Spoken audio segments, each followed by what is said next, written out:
Treksploration. Hello and welcome back to Treksploration. I'm Albie. I'm here with Chris. Hi, how are you? It always surprises me every time you say hello. It's just like it catches me unawares. That's funny. It's true. It's like it's a randomly start. Wow. Okay, we are talking about Discovery Season 5, Episode 4, Face the Strange. Four already on 4. Episode 4. It's going by. How many are there? Like 10, 9? Yeah, 8? like Who knows? I think 10, right? 10? Okay. 10 in So Dakota? We're almost halfway there.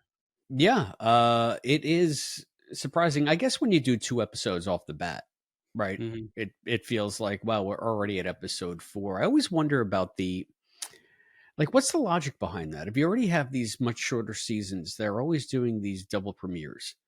And when you're a streaming service, I would think that you would want to keep the eyeballs coming for as many weeks as possible.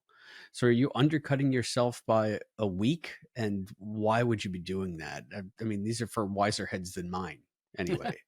I have two minds on that. I think one is if one of the 2 episodes aren't as strong, but they think together they work, I think that's good. It's like look over here, don't look over there, almost. And the other thing is it's satisfying the people who like watching the episodes week to week, like me. Because if they dropped them all at once, the whole season at once, I would of course binge them, and that I would enjoy that one day a year that we got the new season of something. But it would kind of like ruin the whole experience of the week to week thing. So I think it's like serving both. So you think it's a compromise for the bingers? I think so. Just some way to generate buzz? That's true too. Like, hey, a double premiere, and also, you know, the first crack rock's free, you know, and you want it to hit good for them to come back. So if you watch 2 full episodes of the premiere of a season, I think you're more likely to come back than if you watch 1 episode. So it might be all of that combined. It could be. I think in this case, it might be the one where you said where one of them wasn't as strong, so they just put them together. Mm-hmm. Yeah, the second one wasn't strong for me. Yeah. So I think that I'm seeing that feeling all around. I've been listening now that we're caught up. I've been listening to the the one other Star Trek podcast there is, besides this one that I normally listen to. Yeah, there's 2 now. So, cool. And it seems like we're not in a minority when it comes to feeling like the second episode was a little bit of a filler feeling. I think though, the show I listen to, it's called That Star Trek Podcast, and Scott Madison, who designed our logo and all the great artwork that you see associated with our show, he hosts that show. And I feel like they're a little bit more positive minded, and I thought that we were already positive minded, but they seem to genuinely like it like more than we do. So I'm happy that we're walking the line that we are, though. I was thinking about it, and I was thinking about what Charles from Texas said about us that we read on the last show, that he respects the fact that if there are problems, we're gonna talk about them, but we always come from a place of positivity. So, I mean, I just wish I liked it as much as they did. What does that say? This is tonight's sponsor, not a sponsor, orange cream flavored Ghost. Okay, is that an energy drink? Yes, it's a little bit late in the time zone when we're recording right now, and I'm trying to stay awake. Stay hype, get hype, stay hype. There we go. That's why you come out like shot out of a cannon. Now I see your secret. See, it works. Yeah, I watching this episode of Discovery, don't want to spoil it too much, but it made me realize how much I do care and how much I do like Discovery and the characters. Because if I didn't, I don't think I would be as hurt as often as I am because of the maybe disappointment in the episodes where I think they could be better and I wish they could be better. But in this episode, I was reminded of so many things that I do like and do enjoy, and I'm sure we'll talk about that in a little bit. But Chris, do you want to read the rundown of the episode we're talking about today, which is Season 5, Episode 4, Face the Strange? Yes, and here's my synopsis. While searching for the next clue to the progenitor tech, Discovery is disabled by a time bug planted by Maul and Lack. Skittering adrift through time and multiple points in Discovery's past, Burnham and Rayner must figure out how to beat the bug before their future is destroyed. They get some unexpected help along the way from Stamets, whose tardigrade DNA keeps him outside of time and aware of the shifts. Wow. And this episode aired April 18th, 2024, which is only yesterday? Today? Still? No, it's today. It's still today. Still Wow, today. We're right on top finally of it. Caught man. up. We're finally caught up. Yeah. And, our goal. We reached our goal. The director is Lee Rose, and the writer is Sean Cochran. Cochran. How many Cochrans? Say his name. Sean Cochran wrote this episode. Sean Cochran. Cochran. Zephram Cochran. His name. Oh, maybe that's why. That's why it sounds familiar to you. Sean Cochran. Wow. Okay. So, are we to first impressions now? Yeah. Shall I? Who wants to go first? You're the host. You do the first impressions. Whew. I loved it. Oh my God. It was great. It was Albie's back. Awesome. Oh, mark yourself there. I just hit my mic. I'm clutching my pearls from your language. It had a beginning, a middle, an end. It told a story. It was amazing. I absolutely loved it. Oh my goodness. So I guess that's a pretty good first impression, right? I have to say, I kind of disagree with you. No, really? My first impression is actually this episode is almost perfect because everything that was going on here, just the frenetic back and forth, random scenes, just like first season versus third season versus fourth season versus second season versus stuff we haven't seen. This is exactly how I always remember Discovery. I can't figure out what happened when to who and why. And this is just, it's like the perfect amalgamation of the way Discovery always unfolds in my head. We discussed this, I think, in the first or second episode.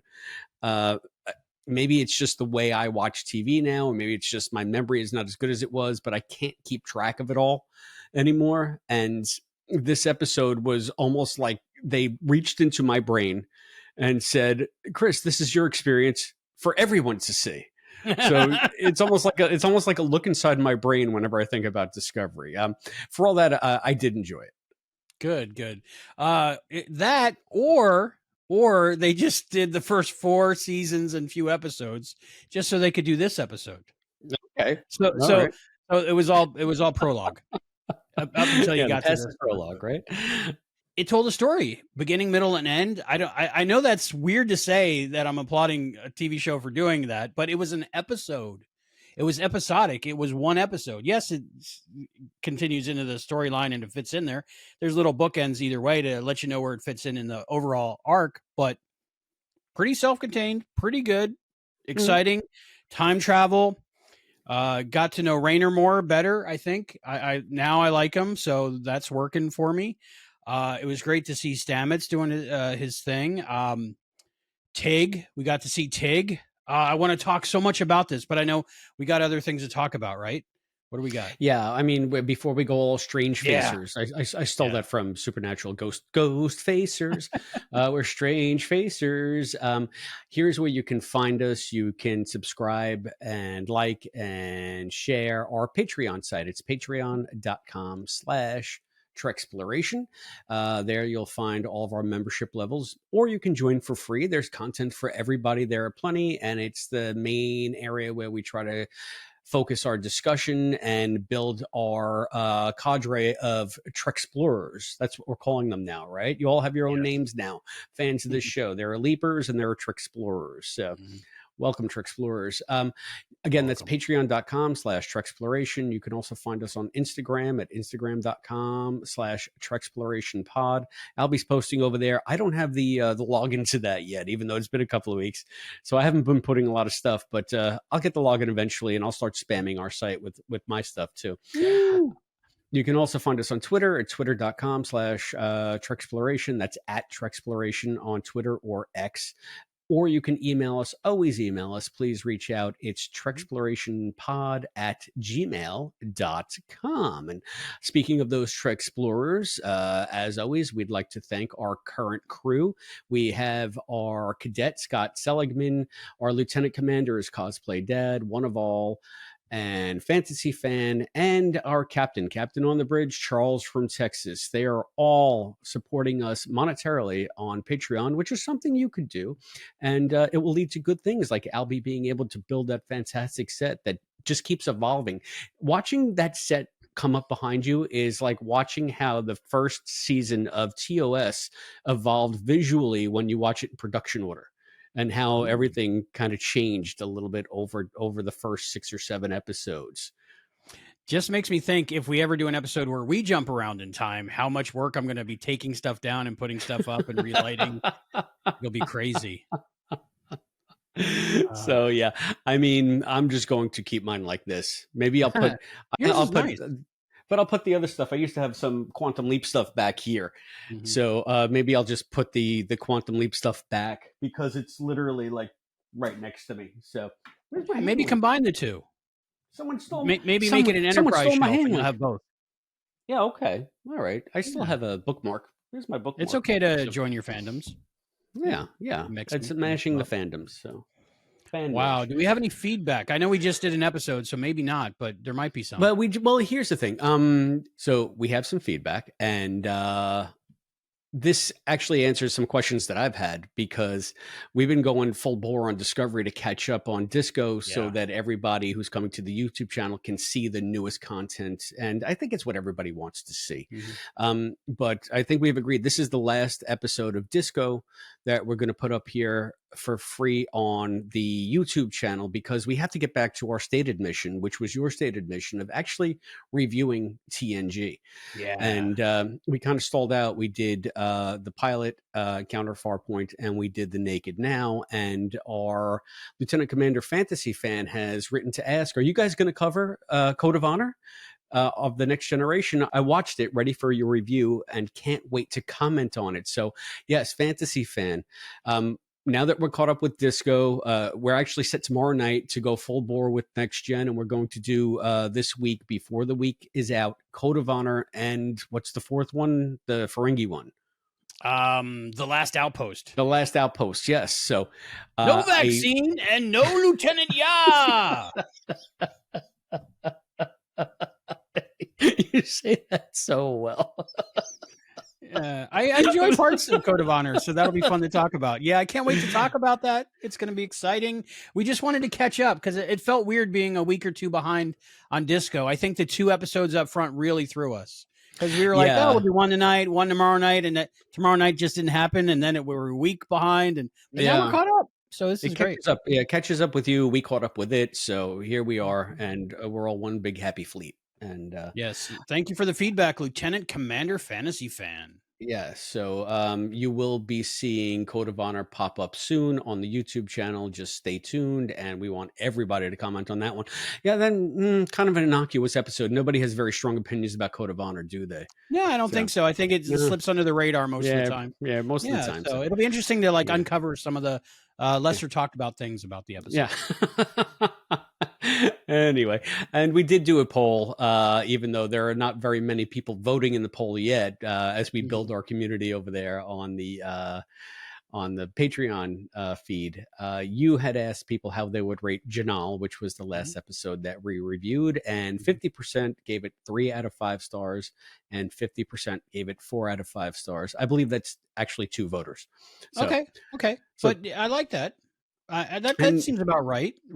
Yeah, I think I gave it one of the better ones. 2.5 or 3. Yeah, I don't even remember. I think I gave it 3. At least a 3. I don't know. We need somebody, a statistician, to volunteer. Yeah, we need to maybe keep a tally, like like on the prison wall. We just need to do hashtags, like and see what we rate things. But I remember it being, before this episode, probably my favorite out of this season of Disco. But of course, this episode is my favorite so far this season, and maybe of the series. I'd be hard pressed to think of one offhand that I go, oh no, this one's definitely better.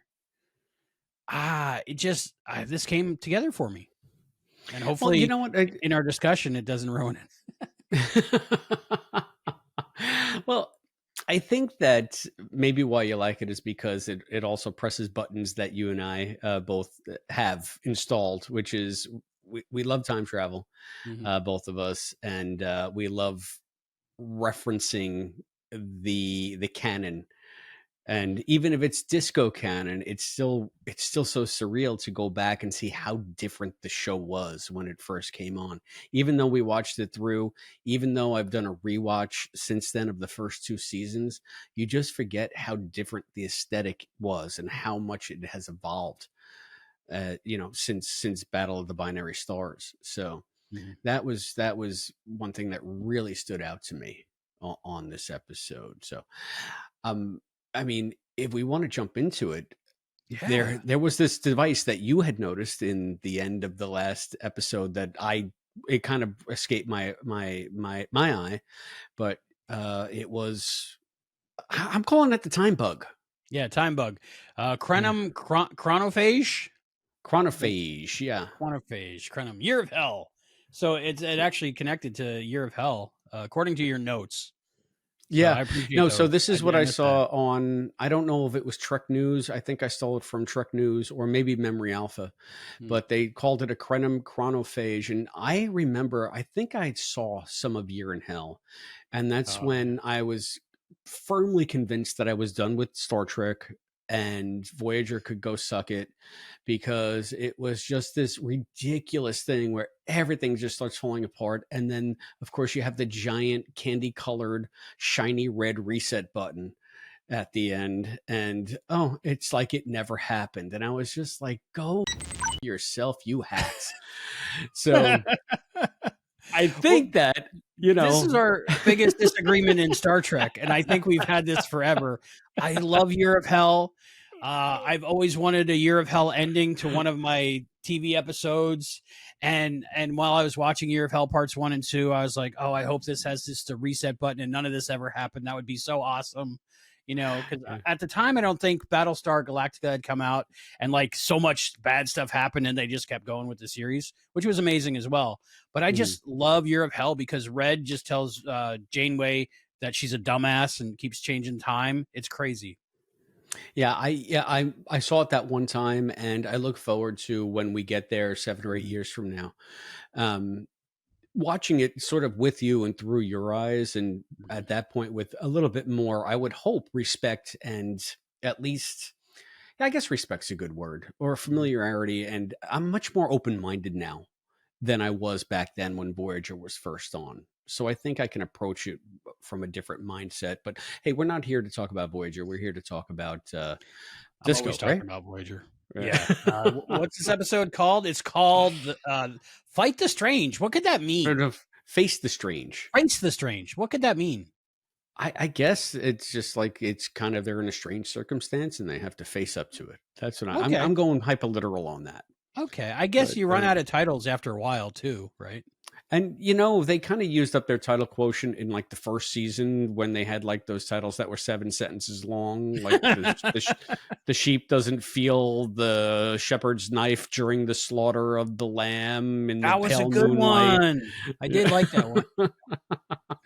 That one, that old chestnut. Yeah. Well, I think for me, Year of Hell was so good because like I knew the characters and loved the characters by then, so it meant more. And I think that ties into this episode, which is Face the Strange. Face the Strange. I'll get it. Face the Strange. Keep Strange scrolling up. facers. Strange Facers. Okay, Face the Strange. And I was surprised how different parts of the episode affected me. Like I dislike Burnham. Like fourth season Burnham, I Really? dislike Burnham. You just like Burnham? Really? You? I dislike Burnham. But I realized that, like, what was that? First season Burnham? I hate first season Burnham. She's horrible. So when I had two Burnhams fighting against each other, I was rooting for the fourth season Burnham. I'm like, yeah, beat first season Burnham's ass. So Okay. so I think the character's growing on me, and I needed I an guess. example of the two of them next to each other to inform me of that. Yeah, and it's funny because when you think of Year in Hell, or I like to think of Living Witness as an example Oh of yeah. this, where you bring the characters out of their familiar routine and their familiar environs, and you put them into something strange. I always find that like a very fascinating way to tell a story. And I really liked it. It's like the only Voyager episode I really genuinely like is Living Witness, so far, so far. Mhm. Um, and this almost had that conceit, but it really wasn't. Again, it's kind of what I was saying before. It's just like you forget how much this show has changed until you play it against itself. So Mhm. it's almost like season 5 is going back and sort of like going into this alternate dimension because Mhm. they've just come so far. And that was something that struck me as clever for this, and something I think that could only have happened in disco, because everything else in the 90s Trek, and I guess in the TOS era, so homogenized. And Mhm. the only thing that might have changed are the uniforms a little bit. So that was that. Now they're changing the uniforms every 3 seconds. So no matter what, you're going to get a new uniform. Every ship has a different uniform now. Mhm. But it kind of points up how different not only disco is within itself, but how this era of Trek is so different from the previous eras of Trek. Mhm. So, did you did you get a kick out of seeing that juxtaposition? I did. Like I sat down ready to be hurt by this episode, just out of expectations of being hurt by episodes of Discovery, and I'm like sitting there like, okay, let's just do this. Let's do this. We'll get through it. I'll get through it. And like I think in the beginning of the episode, in my ready room, and they double tap and they transport 6 feet, which is ridiculous, right? They into the ready room, and I'm like, oh my god, really? Okay, already, and then they're talking, they're having that talk that you expect, and following it, and then they go to tap their button and go 6 feet the other way. You're right. How are these people not huge and fat like in Wally, floating around in chairs because they walk nowhere? And I was like, ha, see, transporting will get you stuck in a time loop or whatever we're calling it. See, you don't need to transport just 6 feet. And then I just got sucked into the story. When they walked out back, they had to walk all the way back to the bridge. When they did that and they looked down and like Saru is in the blue uniform with the gold stripes. Tilly's Mhm. down there with her old hair. Bryce is on the bridge. I'm like, whoa, what's going on? I like Yeah. this. What's going on? Yeah. So Yeah. I got So I really mean, excited. The juxtaposition, yes. what do you think about the how the time travel was handled, like the explanation for the time travel? Because I'm still a little confused by it. I liked it. I hadn't seen it that much before. I think there's an episode of Voyager where Kess jumps around in time due to some kind of radiation from a weapon that didn't explode or something like Yeah. that. And And that's there's a pretty good DS9 episode. episode where Miles does that too.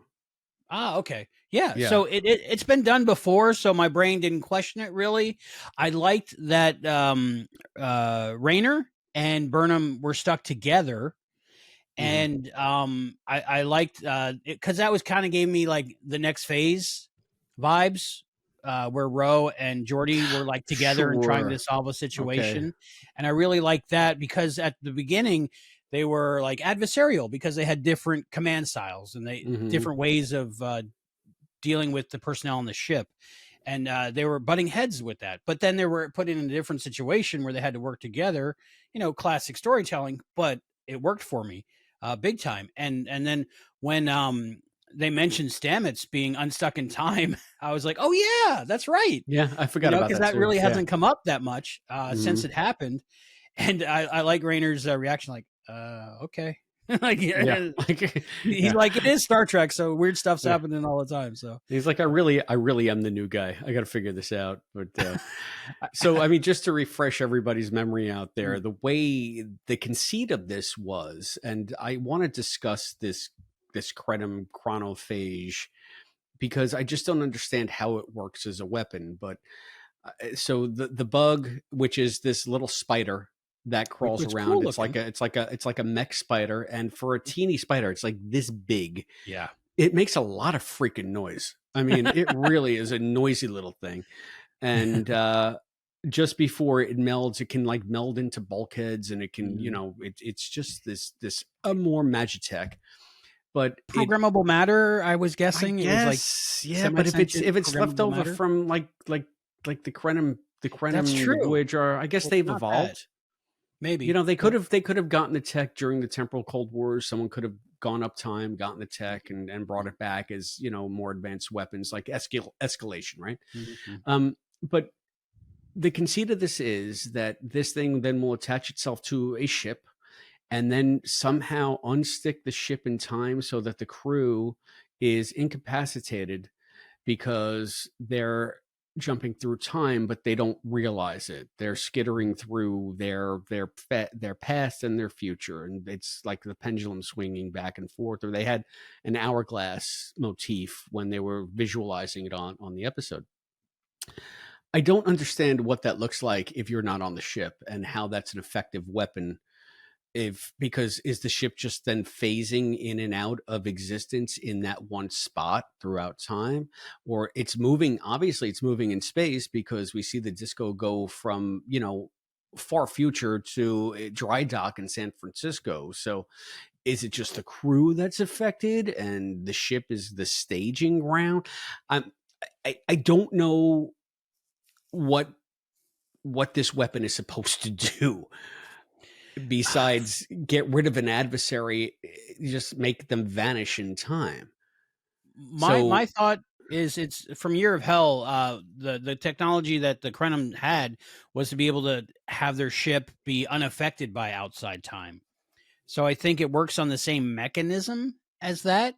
But I was kind of picturing in my head something like Fraser's ship, where it just gets stuck in a time loop, and like to the outside observer, it's not really there. It's just some kind of anomaly thing.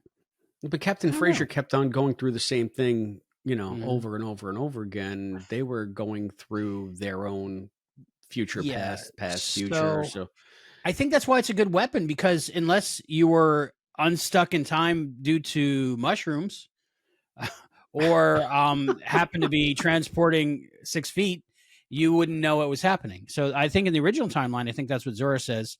They weren't able to escape it for months or weeks or something like that. So it was an effective weapon before. Yeah, I mean, no, and it was years after they went to Zora. I mean, they go all Billy Pilgrim. I get it. I like the unstuck in time kind of deal, but that's how I live my trying life. to yeah, I know you do. I'm trying to witness me podcasting at midnight on a work night.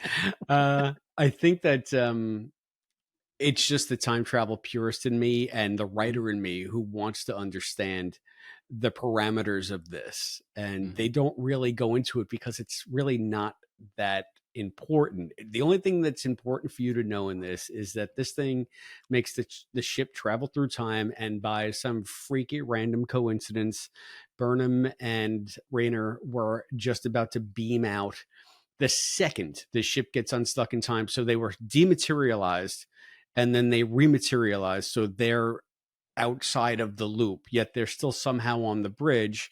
And whenever the ship goes to a different point in time, they manifest where they had materialized on the transporter, which was in her ready room with their personal transporter. So that's the conceit that they build here. Again, just to refresh everybody, if you hadn't seen it in a while, or if you're a little bit hazy on it.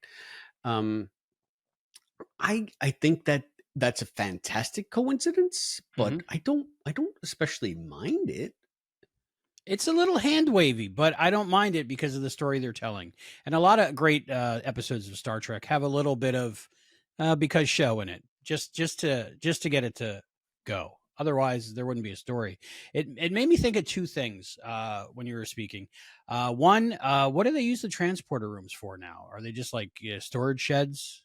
Because everybody's got their own personal transporter. I wonder, do they even have them anymore? I don't know. Maybe that's where Red's bar came from. Maybe. And the other thing is, there's probably one or two people more stuck in this time loop that we don't see, that we might see in the future. Somebody that needed to transport to get that packet of Splenda like I was talking about, or transport into the bathroom and then back at that exact time on the whole ship. And they're just not, Yeah. they're just kind of confused and walking around going, I don't know what's going on. And they don't know to go to Tech 13, you know? Right. And how did I rematerialize in the bathroom again? Damn it. You know what sold this episode for me? You know, when it went from I'm liking this to I love this. While I was watching, I'm like, they're bouncing around in time, but on the ship, but they're bouncing around in time. I'm like, if they don't go to Calypso, if they don't spend like a few moments in Yeah. Calypso, I'll be so disappointed. And as soon as I was thinking that, they're in Calypso, and I was like, oh, Calypso. I love this. That was one of my favorite shorts. That was by far the best short trek, in my Mhm. opinion. And that's what gave me such high hopes for Picard, because Calypso is written by Michael Chabon, who's one of my favorite authors of all time. I love just about everything I've ever read by the guy. There's only one book I've ever put down by him. And he is fantastic. And Calypso was just magical. It was just such a beautiful little story. And I was just like, wow, Picard is in good hands. And then I watched the first season of Picard, and I'm like, Michael Chabon's an amazing author. But as far as television writing, like the first season of Picard was television writing 101, what not to do. It was just so poorly written as a television show. So it just goes to show you that, you know, if you're working in a short form or more of a story format, like Calypso's a one shot, that's like writing a short story, essentially. It's so much different than crafting a season of television, which you think if you have 10 episodes, you can make them like 10 chapters, like a novel. But I don't know where they went wrong with that. So anyway, I guess that's a little tangent. Sorry, side quest here. Hey, But time it travel was, tangent works out. Picard, it was, I'm sure we've talked about it before, and we'll talk about it many times. It's not my favorite form of storytelling. The first couple seasons, because it's the one episode split into 10 parts instead of 10 chapters in a story, maybe. And but since it was Picard and it was in the next gen time, and it was Picard, I I was like, I was good with it. I was okay with it. After I watched that season, I had teary eyes just because I got more Picard. I got more of my TNG family. You know, it wasn't quite season 3 of Picard yet, which I'm going to fawn over when we get there. But you know, I did like it. So I think it was just a victim of this is how we do storytelling now. This is how we do television now. I have so much to say about that first season of Picard. Not all of it bad, by the way. Not all Right. of it bad, but by season 3, I think they said, you know what? F this new way they're doing TV. Let's just make good episodes. And they did. yeah. So, Let's just make next gen. yeah, Gen exactly. season 8. Yeah. It seems like a good idea, right? Yeah, it seemed like a good idea at the time. Oh, tell me things that stood out in this episode to you that you absolutely loved or absolutely hated, either way. Again, the juxtaposition and seeing everybody so different, and I really liked the callbacks to the blue uniforms.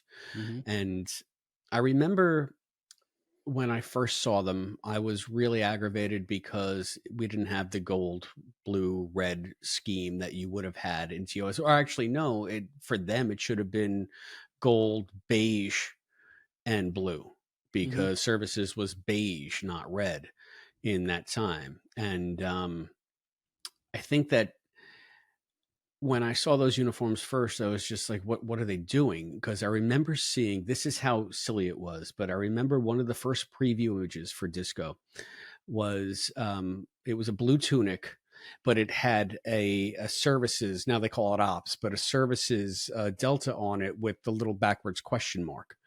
And like that little curly Q thing. And I was like, why is that on a blue tunic? Well, that's wrong. But I didn't know then that they changed everything. Like the complete aesthetic was not going to be the TOS aesthetic. They just saved that for season 2 when they bring Pike in, and it's only the Constitution class ships that have those uniforms. And but upon watching Enterprise and getting so used to and falling in love with the Enterprise jumpsuits, witness the artwork that's got worked up for us. I asked to be in Archer's captain gear. I saw the Disco uniforms as kind of a logical next step from that because they're a little bit earlier. So it kind of helped me jive the time periods and build a bridge. And I forgot how much I enjoyed that in that new context. So seeing them again here kind of brought back that feeling of the 180 I did on those uniforms. At first hating them because canon, and then accommodating my view of canon to incorporate them because now they're canon. I have to incorporate them, or I don't, but it's more fun to go along on the ride and to have fun with this stuff instead of bitching about every little thing that's different. So I really like that. I like that we got to see some of the bridge crew and the talking to future Burnham. I liked Paul in this one, and yeah, I mean, these are all discussions that we can have, but you're asking me just scattershot stuff, and I really I liked there was one more. Oh, I guess I liked the fact that they brought Ariam back. I like seeing Ariam again. How about you? Have you just had like a grab bag of the things that you were like, "Ooh, look at that! Ooh, look at that!" Yeah, it was. I was a kid in the candy store with this. This was so good. Like at first, I was ready to like go. Yeah, are you trying to do yesterday's Enterprise? You're not. You're gonna not do it so good. But I loved it. I absolutely loved it. When I saw Ariam, when Ariam died originally on Discovery, I wasn't really affected as much. I was. Now, it's funny you say that because, and I'm sorry to interrupt you, and I'll let you go. No problem. You were saying like, what's a better episode? Like, what would have been your favorite episode before this one? You were trying to figure it out. I think that the only episode of Disco that really affected me, and too bad it was just such a one shot, was the Ariam episode. So just so you know that, go on. I apologize for interrupting. They kind of telegraphed it because like what was it? 2 episodes before Ariam died, it was Ariam's featured episode or something, and until then she was really just in the background pressing buttons or whatever they do on the bridge. And it was like you know, get to know the character because they're going to die in the next episode kind of thing. Yeah. And I felt it coming the whole episode, so I wasn't really affected by it. I felt I wasn't affected by it as much. In this episode, when I see Ariam again, I'm like, oh, that's nice. Ariam's back. They got Ariam. I like that. That's cool. It's kind of like bringing Tasha back on yesterday's Enterprise. But that beat, when Burnham has to tell Ariam about the future and how Ariam sacrificed herself to save the crew. Oh my God, I welled up. I got tears. And I'm like, I do love Discovery. I knew it. That moment got me. And I felt the loss of Ariam in that moment where I didn't in her episode. Oh, that's interesting. And that's really cool, actually. And I like that it clicked for you because you've said that Discovery let you down because it always seems to be less than the sum of its parts. Maybe it was equal to the sum of its parts here for you. I don't know about exceeding. That's up to you to tell me, but at least it seems equal. And it's a nice change. It's nice to hear you have that experience. So I'm happy for you. It's been about 20 hours since I watched the episode first time, and I watched it twice. So maybe I'll have thoughts down the line, but right now I'm riding the high of being excited about how much I enjoyed it. Yeah, and I think that also might have something to do with the way we're approaching this episode now. Number one, the time travel, but number two, I feel like we both just watched it like an hour ago. Yeah. You know, so we're just coming off it fresh, and it's nice. It's nice to have fun with it instead of having mulled. And well, this doesn't make sense. And you know, I know there's a ton of crap that doesn't make sense in this episode. But they did contain it, like you said, and they explained the time travel sufficiently in universe for me for the episode to work, including the reset, the magic reset button where nobody remembers that it happened, except for Stamets and the two, you know, the captains. So I mean, yeah. I like that ending. Well, not to skip around, but you know, it just came up in my brain. I like that when Raynor said, "How are we going to explain this to the crew?" and Burnham said, "With this crew, all I got to say is time bug, and then they'll get it right away." yeah. So I thought that was cute. I loved, like you said, Paul Stamets in this episode, Anthony Rapp. It was a good example of like so many episodes, he's just standing in the background going, ugh. You know, like he doesn't even want to be there. Like, I don't know the character, the actor, both. But in this episode, I think Anthony as Paul got to really shine, and I really got way back into Paul Stamets because he's not just like being a jerk in the corner, you know, and saying one asshole line and then exiting screen left. And I like that they acknowledged that, you know, in the earlier seasons that he was, you know, a bit of a jerk and stuff like that. When they, I love the spore protocol thing. You know, we have to leave or mushrooms are going to grow in your lungs, and they kept going back to that as a running joke. And everybody get out! I'm having a rough day, or whatever he said. What did he say? Yeah. I don't know. It was at that time, he just said, you know what, I don't even need the excuse. I was such a jerk back at this time. Like they were all afraid of me. So when you call it out, I think it makes it okay. It makes it all okay for me. I don't know. I just enjoyed that. I enjoyed so many parts. Jet, Reno, Tig, being like a running thing. Not only helping with the fight on deck 13 and helping Raynor and handing him her wristband. I enjoyed that, and I enjoyed that conversation. But the best part was when she goes, "Are you stuck in a time loop right now?" And Paul is like, "What? No, what? No, what? No." I love that part. Give me more of that. That's what I want. That's what I want. Well, I liked seeing Stamets featured more here because I guess this begs a discussion of what was it, music or magic to make the sanest man go mad. It was the time loop episode with Harry Mudd. And that was another one I absolutely love.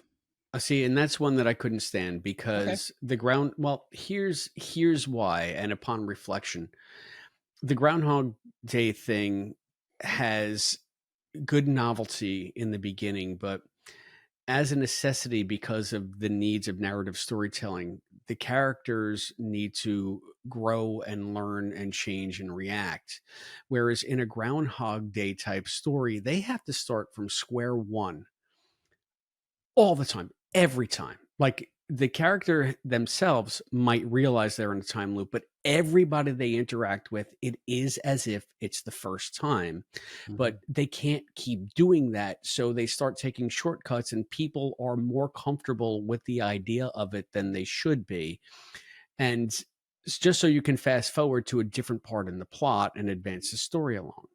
The same thing happens in Groundhog's Day. I've only seen that movie once, the Bill and Murray classic that everybody loves. It so many I remember at the very end of that movie, like he walks into the diner or whatever it is, and he's playing the piano, and everybody in that room knows who he is and lauds him, and they call him by name. From their point of view, he showed up in town 12 hours ago and was a douchebag.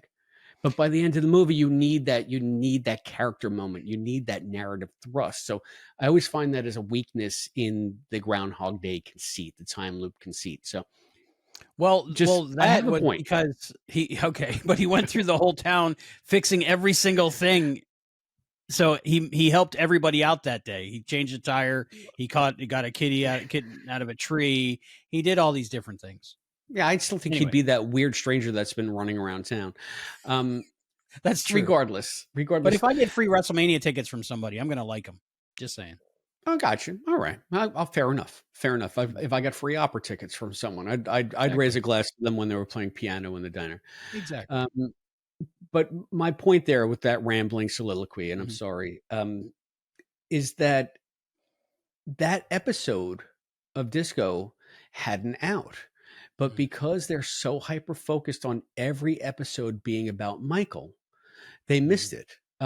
That would have been a phenomenal episode if it was told completely from Stamets' point of view, with him discovering how he's unstuck in time and discovering that he's in a loop and how he goes about navigating it because he is cognizant of it the entire time.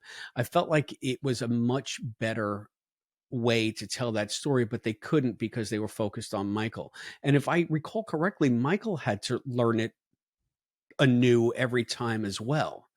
So the story became so forced because, again, something that should be a new experience to her, she gets through it awfully quick as the episode goes on. If I'm remembering correctly, you guys can correct me in the comments and tell me, no, I'm wrong. But I just remember having this really strong feeling that that was Disco's other time travel episode that they really freaking botched, in my opinion. I didn't like that episode. I didn't like what they did to Harry Mudd in that episode. I didn't like anything about it.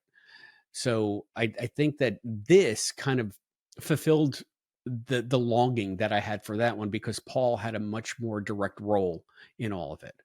And he was more of a major player, not just somebody that they needed for plot convenience towards the end. Mm-hmm. So I guess that's where I was going with that entire thing when you're asking me what I like. I just wanted to juxtapose it and give it some context. I'm going to yes end you, because that would have been a great episode, a Paul Stamets episode where it was only him. But I think it would have been like the Paul Stamets episode, and it would have been maybe like mid card, if to use that phrasing. It would have been great. What does that mean to normies mid card? Not the main event, not like a big spectacular, this is what I paid my money to see, but something interesting and fun. So Okay. It would have been like a Remember Me, but not like a Yesterday's Enterprise, where I think incorporating Michael and Rayner made this a Yesterday's Enterprise versus a Remember Me. Let's just say. Maybe they would have taken that approach with Paul had they had the luxury of a 26 episode season, where you could focus on more of the ensemble than you do on these new prestige 10 episode series. I think that they've gotten better with focusing on more of an ensemble cast, even with these shorter runs, than they ever did. But Disco still sort of suffers from being the first and trying to like figure out the balance. And it also still suffers to this day that it is primarily the Michael show. So even though they have a wide cast of supporting characters, it is still always hyper focused on her. So I guess anything that you get that can let the other shine a little bit is always welcome, and that's another reason why I think Paul was good in this one. But anyway, I feel like I'm beating a dead horse now. So thank you for indulging. I wonder why it still is the Michael Burnham show, because they have to feel that too. They have to go. We haven't done a Linus episode. We haven't done this episode or that episode. Because even like an Ariam episode was all about Michael and her relationship with Ariam. I think when they started to get it together, I can't remember. I think there was a scene where they're in the mess hall and they're doing trivia or something, and they're Michael's not in it. It's like Linus and Detmer and Oo and maybe I forget the bridge guy's name. He was in this one. He was going to shoot Michael. Bryce? No, Christopher. He's the new one. Bryce, maybe I'm thinking of. Okay. Christopher was a replacement for another officer whose name I can't remember, because he went over to the Voyager, if I recall correctly, when they got to the 32nd century. And so, I mean, I want to like all these characters, and they've proven sort of write them and give them moments where they can shine as themselves, as an ensemble, with no Burnham anywhere in sight, but they've done it precious few times. So that might be my main criticism for the whole series. Yeah. Is that 100%. They didn't branch out and give us more on these other characters, because they're great characters and great actors. It's just they haven't been developed. They're just background. They're background in Michael's life. Yeah. Well, think about it in that way. I mean, it's so much akin to TOS. You have the triumvirate, whoever the triumvirate is going to be, and then you have Sulu saying, helm ahead, Captain, and Chekhov saying, I've set the coordinates, and Uhura saying, hailing frequencies open. And we look back now in retrospect and say it's an ensemble show, but it wasn't an ensemble show. It was the Kirk show, and it was the Kirk and Spock show, and McCoy had color, and that was it. And that's the way TV was. And I feel like it's much more akin to that, but I don't know that I get the same feeling with Michael and Saru. As a matter of fact, that's Mm. I shouldn't say I don't know. I don't get the same feeling with Michael and Saru. And who would the third? Tilly, I guess, would be the third. If you're going to have a triumvirate for disco, it'd be Yeah, Michael, Tilly, and Saru. the third always gets switched out. That's the problem with that. But it made me think of, wow, TOS, if television writing had evolved like to where fourth season Next Gen had, imagine the stories they could have told on original series. That would have been so good. Yeah, But you're I right. mean, You're right. sure. But TOS didn't start out with like mirror universe evil Kirk screaming, "I'm Captain Kirk," you know, and then having that same character try to make the audience like that same Kirk. Yeah, 3 seasons later, okay, I guess. Oh, so which is I where thought I you were am talking with about Michael Lorca, Burnham. but you're talking about Philippa. I'm talking about Michael Burnham, just because she was basically in the Vulcan Hello in the first few episodes of Discovery. She was as unlikable as Janice Lester. Janice Lester, yes, you got Yeah, it. yeah. So I mean, but there wasn't a reason. There wasn't a switch. There was, as far as we know, and then like this, I loved the continuity of the Michael Burnham versus Michael Burnham, and the difference in the personality and the differences in the character.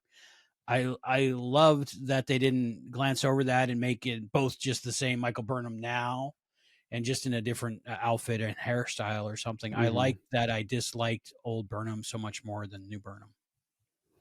And you know what? I liked the fact that they stuck to their guns and they said things are going to change. You belong here. It's an evolution.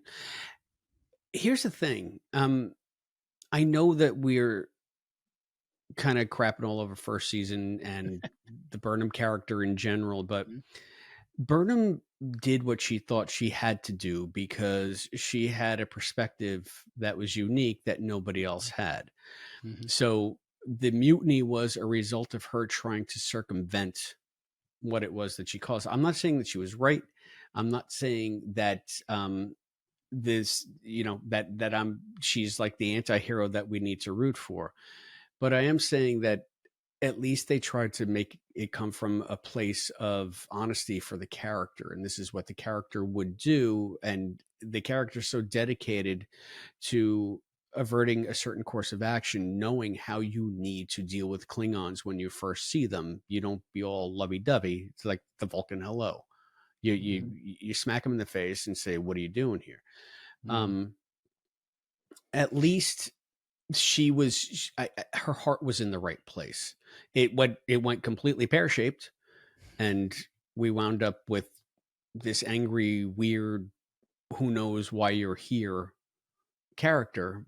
But at the same time, it was an interesting way to introduce a lead in a Trek series. And I respect the show for that. I don't enjoy rewatching it, but I respect it. Do you think when they wrote the episode, they thought we were going to be on Michael Burnham's side the whole time? Or do you think because I just was done with Michael by the end of the Vulcan Hello. I was like, okay, don't like her. Who else is on the show? But there was nobody else on the show. It was still the Michael Burnham show. Yeah, I don't know. I that's a good question. I never considered it. I think you're supposed to be on the side of the main character. That's what a TV show is about. But the fact that they made such a polarizing main character, again, a bold choice, and forced you to work through that with them. The only thing that, I feel like, and this is endemic of the entire series, but no matter who Michael comes up against, she's always right. So it could have been Lorca. She was right. When Pike was in command, when he was on loan from the Big E, and he was running Discovery, he couldn't get a freaking sentence out without Michael contradicting him and him saying, "Oh yeah, you're right." And I can see why some pockets of fandom grew to loathe the character, because she was always subverting. She was always contradicting, yet like a Mary Sue, she always came out on top because she was right. She was the only one who was right. even someone who's as venerated as Captain Pike takes second fiddle to Michael when Michael's in the room, even though he outranks her, even though he's got more experience, even though he brings a different perspective. So I can see why that annoys people, but at the same time, I guess I was on her side, or it's challenging, right? I guess that's Yeah. that's a good question. And if you're not supposed to like her, if it's supposed to be a thorny sort of why am I watching this character, Mhm. then that's I'm gonna say that's laudable on some level. If you're creating a new show that's going to be the vanguard of like the resurgence of Trek on TV, to give people such a problematic choice to work with. Would you think that was like a result of the fact that a lot of shows at that time, and to this day still are to some degree, built around the anti-hero, which I feel like that came into vogue with Tony Soprano, the giant bag of shit, and it went through to like say like Walter White, and just to name a couple of more famous ones. Maybe they were going for that vibe. It's hard to say. I've struggled with this since the Vulcan Hello, and it's been a thing to where maybe they were trying to go for the anti-hero thing, but with the anti-hero, there's always something about them that you like and want to follow, and you understand why. I just never connected with Michael Burnham from like I remember finishing that episode going, that was weird. Mm, Okay. Um just whatever they were going for, either they missed the mark or they just said, you want Star Trek, we're going to give it to you, but you're not going to enjoy it. That was my only other thought. I wow. mean, why Okay. why would you have a main character of a show?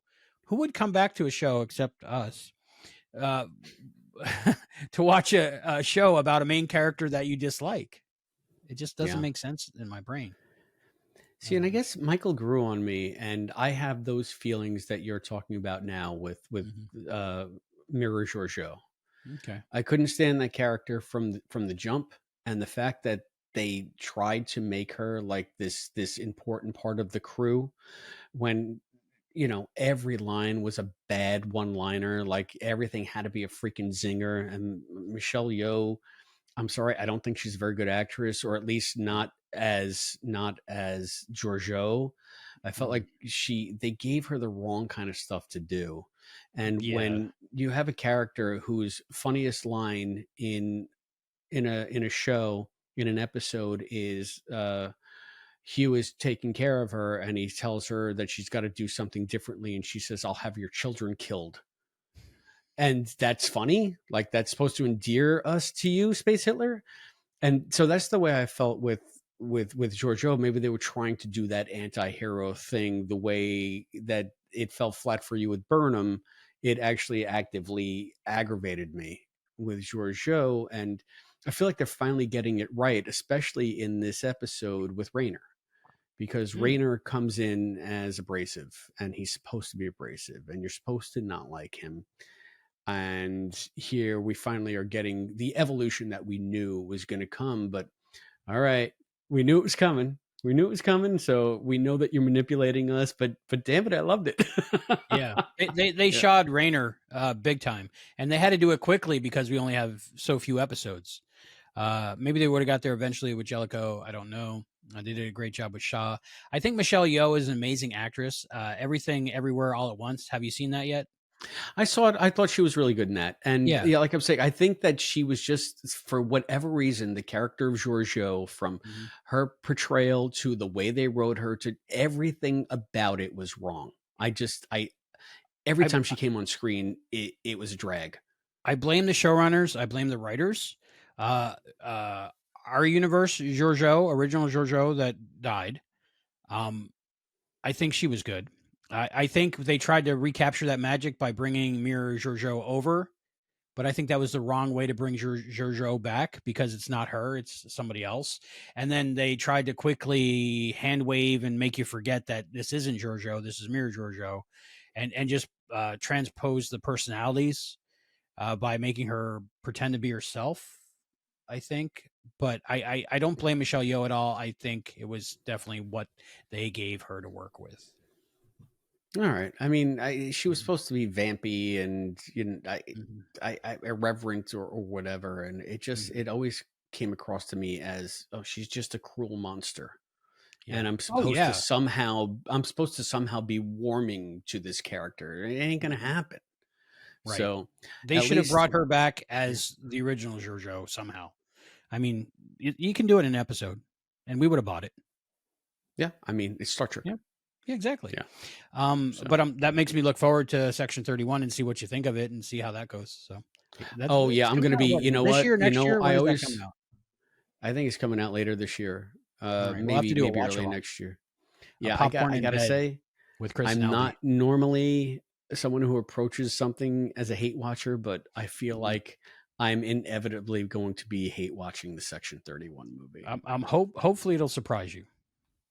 Maybe. Yeah. I know that what they say, that Rachel Garrett's going to be a character in it, or at least make an appearance. Yes. Different actress, of course, but but Enterprise B, was that B? No, that was C. That was yesterday's Enterprise. C. Yeah. B was Cameron, Ferris Bueller's Cameron, yes, which we went over this I think 2 shows ago. So see Rachel Garrett. Yes. So that'd be good. I mean, they're pulling from Star Trek, and we'll see some stuff, and I hope we get some other characters we know and love that went to the Section 31 side. So we'll see. We'll see what happens. I mean, but I'm excited to see Michelle Yeoh. I just always had a crush on her a little bit. So it's funny how you and I have never discussed the character of JoJo. Yeah, we really haven't. I guess it's kind of misplaced in this episode, but maybe not, because we are harkening back to olden times. I'm surprised that they didn't get Michelle to make a brief cameo, or even if they had some footage, But they're filming. I don't know. Yeah. I don't know the filming schedule. I don't know how long ago they filmed this episode versus when they're filming Section 31, but that would have been cool. A one-off. From what I read, this is the first episode where Doug Jones isn't credited as Saru because he wasn't in the episode, and you did see like Saru sprawled across the bridge, but I was made to understand in one article or another that was old footage that hadn't been aired. Makes sense. So it was just like it was extra footage. I had a feeling picked up from the archives. Saru's announcement over the comms that it was archival. That was archival. That I read was archival, and I just had that the feeling. Actual scene like you saw them. It sounded like it was from then. It didn't sound like it was recorded now to seem like it was from then, which is weird because I don't know how to explain that, but that's what it felt like. So that's interesting that you found that out. I didn't do any research on this episode. I just watched it. You're an audio editor, so I think that you would be especially attuned to things like that. I can't imagine that's episode, something that bumped me. That episode of Prodigy must have driven you crazy. When they had all that archival. Yes, a little bit, because I saw the waveforms while I was watching it. But I appreciate what they did. But the technology is not quite there yet to make it right. But it's closely getting there, and I think if they redo it in 10 years, it'll be seamless. But the ADR in this episode took me out of it for a second, where Paul Stamets talks about the communicator. He's like, "Here, take my communicator." That was ADR, and it was totally different than the rest of the scene. Now, you sound like Allison. Allison notices ADR like crazy on Quantum. And actually, it's pretty obvious once you start looking for it. Quantum especially is terrible with it. But I don't normally go in looking for that stuff, so I didn't see that. I didn't notice it. Didn't take me out at all. One of my jobs is to take a line from later on that they record in the shows that I work on, and put it earlier in an episode or make it different. And I take the extra time and effort to make it not sound like ADR and make it flow. I might change the tones. I might change the volumes. I might change the pitch and the spacing of it. But so when you get a TV show like Star Trek and it just is like totally not mixed the same, it just stands out. To me, it was like when we watch those temp episodes, when we get the screeners with the temp audio and stuff. Yeah. That's how bad it was to me. But I'm not going to focus on it because it was just one little thing. Yeah, I'm sure it was a network note last moment kind of thing. Is there network notes because it's Paramount Plus?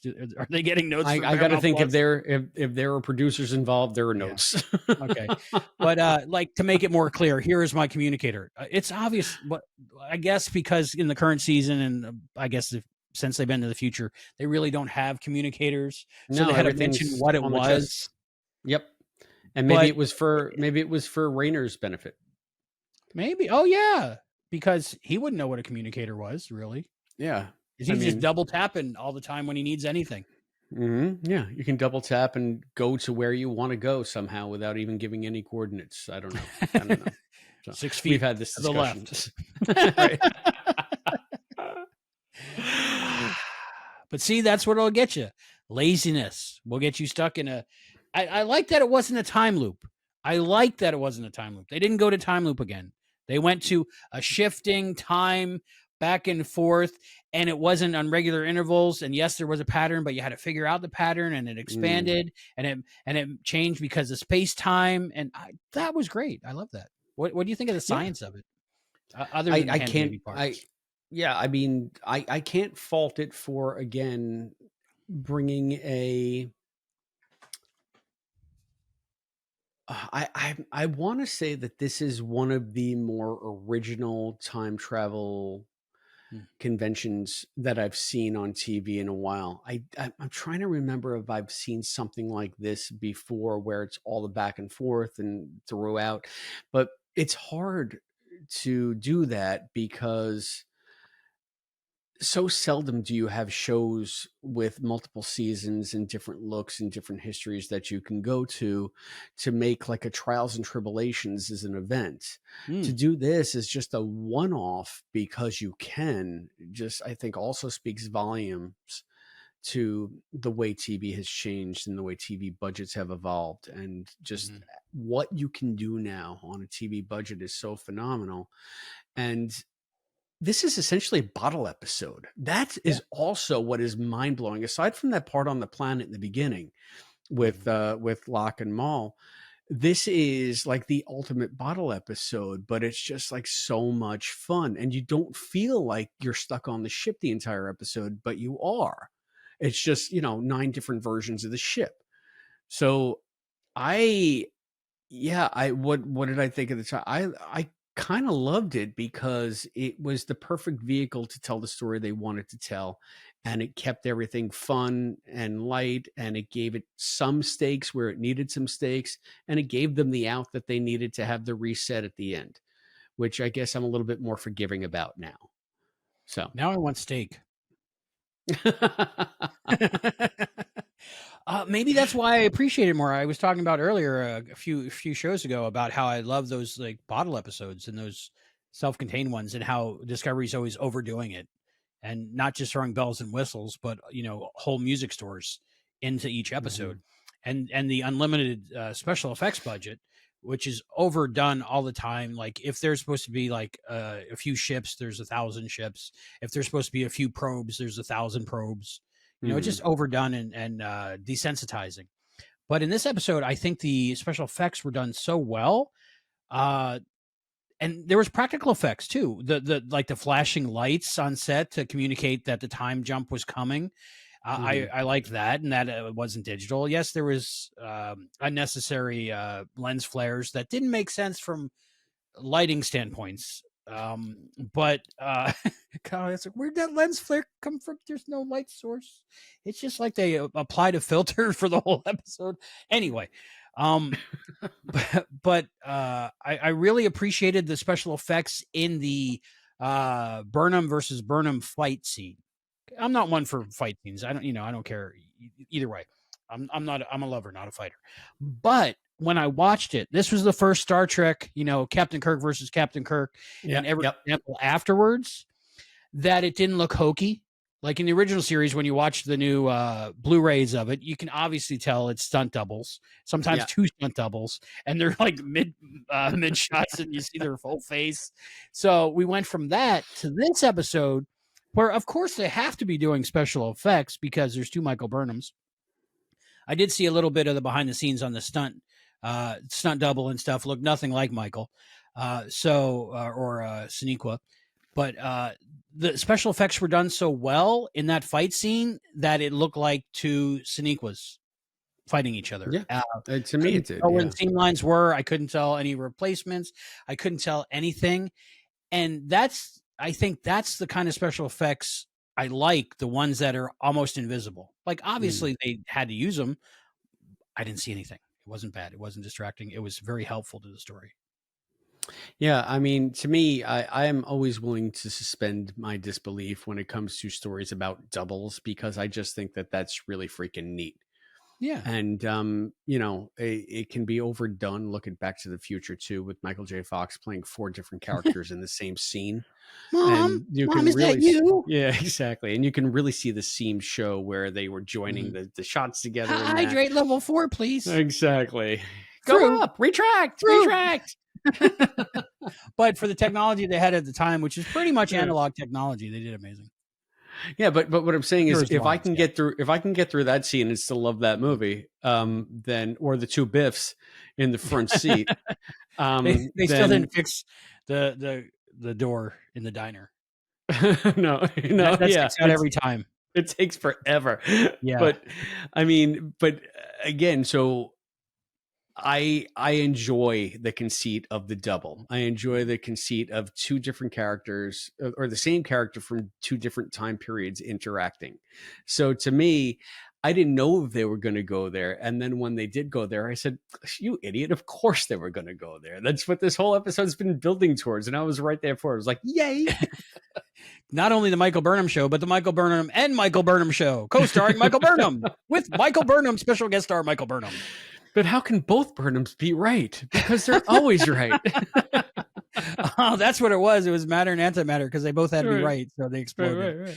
Right. I didn't know they were going there. So when it happened, I was like, it surprised me for a second, but I was like, okay, I'm here. And I didn't understand why season 1, Michael, I guess it's season 1, right? Was so like, what are you, shapeshifter or this or that? Like, she couldn't conceive of time travel. And I was like, oh yeah, she was raised Vulcan. And Vulcans famously think time travel is illogical and impossible or whatever. Well, at least they did during Enterprise era. Right, so, and if she's raised on Vulcan, I don't know how much exposure the Vulcans would have had. I guess Carbon Creek, you can think of that, but how widespread would that knowledge have been, you know? And then they wouldn't have known anything from First Contact. So I can see that, but I can also see that version of Michael being much more militaristic minded. And I don't know, like, what shapeshifters were there during that era, that pre-TOS era, or anyway, between the Cage and TOS. What was the name? Garth of Izar learned how to shapeshift. Lord Garth!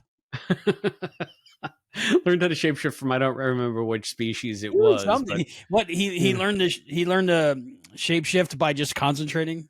Yeah, right. By concentrating, and he could also call into effect rack focus. So that was an effects budget back then. Yeah, exactly. So I mean, that was his real superpower, is to make the universe rack focus. That's not bad. I'd like that. It'd be like. Anyway. Wow. Anyway, I feel like we're going on and on. But it's nice to actually discuss an episode and be like really jazzed about it, quite frankly.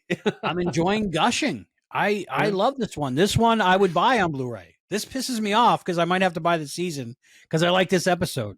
Yeah, they and knew. Then if I buy this season, I got to buy the other 3. Oh man. Wow.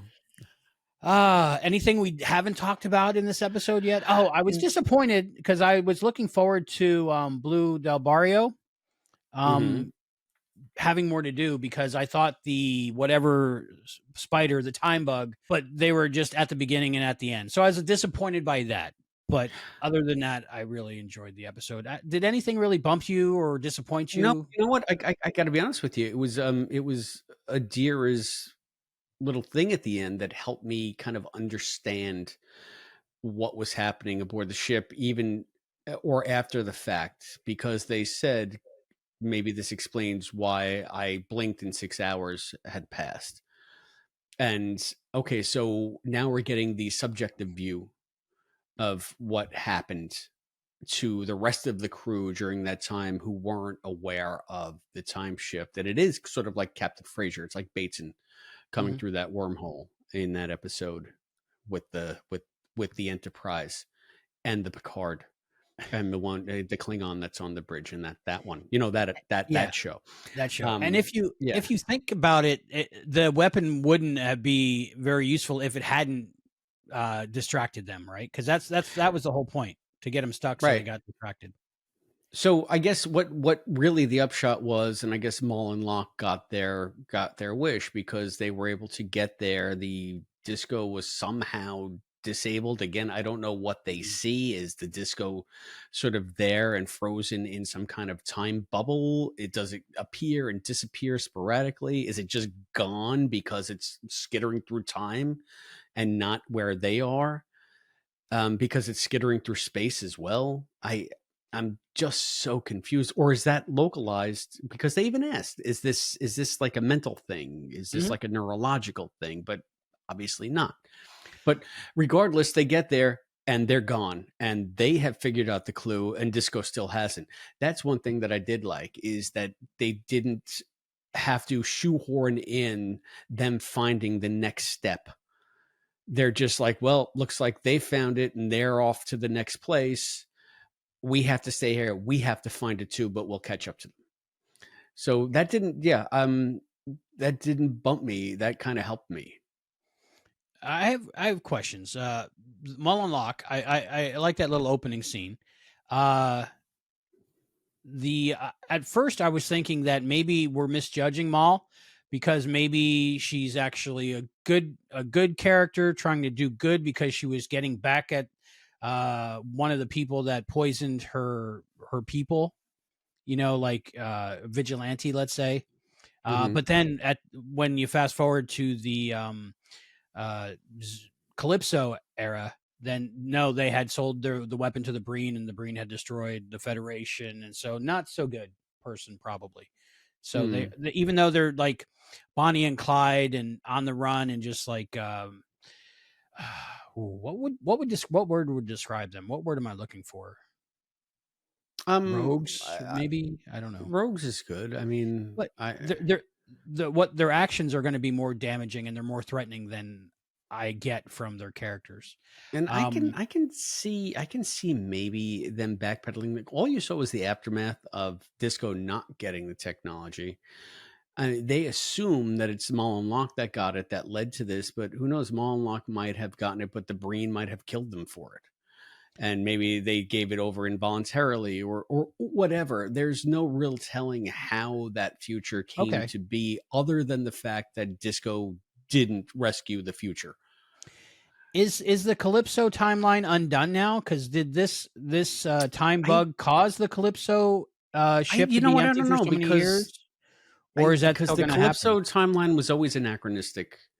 Regardless, it was always its own special little thing.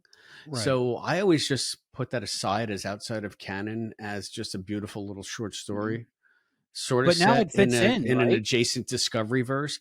They can make anything fit in now with that one line in Strange New Worlds when they travel back to Toronto in the 21st century, and the Romulan agent says all this was supposed to happen in 1992. Obviously, the temporal Cold War screwed everything up. So anything that we see that's different, they hand waved away with that one line, which is perfect, because now we can all breathe a sigh of relief and stop wondering why things don't gel as they should, as they quote should. So to me, Calypso exists somewhere in some timeline. It's too beautiful a story to not, in my opinion. That was the whole Star Trek version of that Austin Powers time travel line. We won't think about that, and neither should you. Yeah, that was always my, oh, look, I've gone cross-eyed. Now I want a hot dog in Toronto. We should go to Toronto and get hot dogs. Right. That would be fun. So. I can't really, I love this episode. I'm gushing. I did not expect this to happen. And I'm so glad that we did episodes before this episode. Yeah, me too. To document my journey through this. What else do we have in our notes? Anything to talk about this episode? No, I mean, I think I've gone through all of my stuff. I think we've spoken about a lot more than I anticipated, quite Yeah. frankly. Oh, So San this has been a Francisco. great discussion.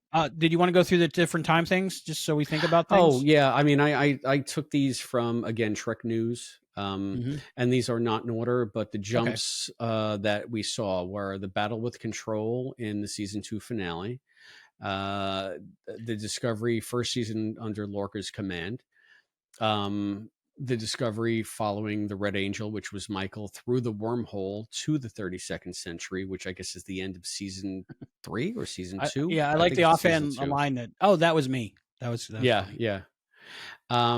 Disco in the dry dock on Earth in San Hmm. Francisco instead of at Utopia Planitia. I don't know why it would be on Earth, but it Hmm. was, I guess, shorthand. The Golden Gate Bridge is shorthand for I love Starfleet. seeing the Golden Gate Bridge. Yeah. I wish it was blue, but that's just a personal request. All right.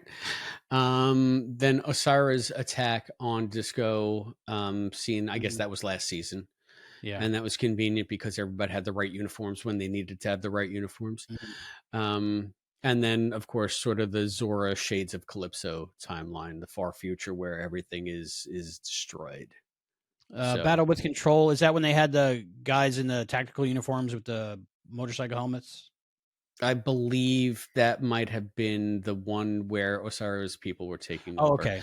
That Here's the thing: I don't remember. I I I don't just I either. just found this list online, and I just figured it might be of use to somebody somewhere to at least catalog the At the places we went time, to. But we're talking about me and Discovery. I don't remember anything about anything. I just have snippets of this and vague memories of that. And like like I this said, episode, like like this this episode, episode. Yep. like this Hmm. episode. Yeah. When I saw those guys in the motorcycle helmets, with in that, I was like, okay, this is a little hokey. Like they're trying to just reference that without actually getting the actors back and doing things from another time period. But then with everything else they did, I let that go, and because they did bring people back, and I love seeing that. What did you think of Zora? I mean, Ariam in this episode. Ariam, All right. her little bit on the bridge. Is that the I same liked actress? it. Do we know? Did you read an article? It's yeah, it looked like it. It looked like the thing is, Ariam had two actresses, Right, and right. the first one So, couldn't take the makeup. mhm. And after the second Ariam came on, and then she was killed, they brought the first Ariam back as a character. I don't know if she followed them into the 32nd century, but she came back as one of the I bridge remember hearing personnel. something about that. She had blonde hair, like long blonde Mhm. hair. I can't remember her name. Somebody tell us in the comments who it Comments was, below. In the please. comments But below. so yeah, I mean, I liked seeing Ariam again, but again, because that made me think of the best episode of Disco that I had seen up to that point. Even though, like you said, it was somewhat manipulative, Mhm. it was at least a character study that got me emotionally invested in one of the characters on Disco. And as I said when we were talking about the season premiere of this season, um, wouldn't it have been great if that was Kirk or Cisco or Mhm. Kira on the hull of that ship, and we cared whether they lived or died, but it Mhm. was just Burnham. So, and Mhm. that's cruel and that's harsh, but that's usually where I am with Disco. If somebody dies, I'm not really going to be that upset, no matter who it is. But the Arium episode got to me, so it was nice Mhm. to see them bring that character back Mhm. because that she holds a special place in my Disco heart. Yes, and that was the Tasha Yar in yesterday's Enterprise moment for me, and it made me tear up, and there was a couple tears, and I was so surprised, and that's when I knew that I really, really cared about Disco. Right, right, It's and crazy, right? yeah. So I think we've come full circle here. I think that's kind Oh, of where we began the conversation. the So one thing I just remembered I wanted to talk about was Book, okay. shirtless Book, Oh and the kiss and the scene between them, and the time traveling and the I love you. yeah, and that's when it's like that's when she conveniently had the right uniform on for the right time because Book wasn't like, "Why are you wearing that?" You know. Yeah. Um, Oh, that brings up yeah, the Linus moment. We'll talk about that too. yeah, Linus. That yeah. Now that was completely anachronistic, and he didn't seem to be. Listen, David Ajala without a shirt on, Mhm. and Extra points Sneaker for that. Martin Green going all doe eyed, and I mean, say what you will about Michael Burnham. I think that Sonequa is just radiant. I think she's a beautiful woman. I think there's Mm-hmm. just something Yeah, about her gorgeous. that is, Absolutely yeah, gorgeous. she's just Yeah. absolutely stunning. Mm-hmm. So whenever she gets to like give you that million-watt smile, Mm-hmm. uh, I I'm a sucker for it every time. So anytime she's on screen with David, I feel like they do have a real chemistry. So it brings out that aspect of the character. They Mm-hmm. even had on the previously on when she's talking to him on Tatooine Mm-hmm. on the desert planet, Yeah, Tatooine. and yeah, I'm sorry, I stole that from Neek Yeager. We all know It, Neek Yeager, it's host of true the though. Moon Show. It's Yeah, true. it's true. So Neek, thank you. If you're listening, There's another. Yeah, see, anyway. she's got some blood on her eye and she's got Yeah. some blood across her cheek, but she gives him a smile, and I'm like, Mm-hmm. oh my god, I just melt every time Sonequa Mm-hmm. smiles. Mm-hmm. So, Mm-hmm. but that's me. She's gorgeous. I Mhm. bought the love in the scene. The time travel.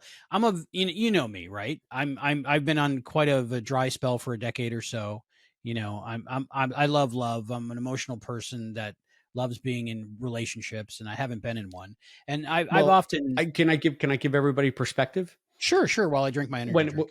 yeah, when Albie came to New York City, his chief request was to tour almost every set from When Harry Met Sally. So Hmm. that's how much he loves love and loves romance. So I'm sorry, And we go did, ahead. You we and we did. did. So you And love love. you filmed Serenity and I doing the Billy Crystal Bruno Kirby walk by the fountain in Central Park. So that's how much we had to go to that arc where Meg Ryan drops Right, off Billy Crystal when they right. drive from Chicago to New York. We went to Cat's Delicatessen. I wore that shirt on the last episode. Right. So anyway, so I interrupted your train of thought, but I wanted everybody to know. That sandwich was that good. It gave me the shivers.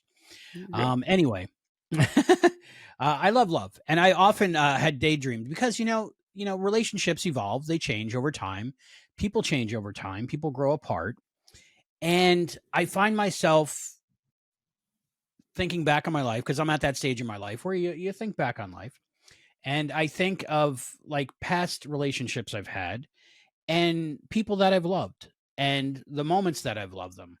And I've often thought of, well, that'd be nice to time travel and go back to those times when that person I loved existed because they don't exist any longer. So Hmm. I never really saw that in anything that I can think of, which is another first, which I liked, was that she was, and she wasn't taking advantage of Book at all because she was just trying to get out of there, and she might have glanced, because he had his shirt off. We all glanced, David Ajalo with his shirt off, but Book kissed her and said, "Love you," and then she said, "I love you." Now, I think it was meant to convey that she still loves Book now because that's what I was getting from the Yeah, scene and yeah. also from the previously on. And the previously on kind of ruined that because you kind of knew it was coming because they mentioned Agreed. it.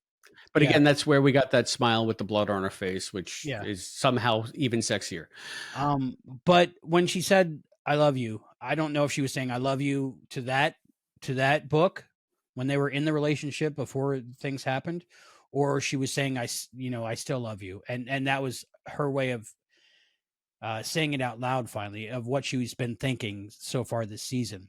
And with all that said, I love that scene. I loved what they did there, and this episode as a whole. I know I'm very critical of Sonequa's acting on Discovery because for most of the time I don't buy it.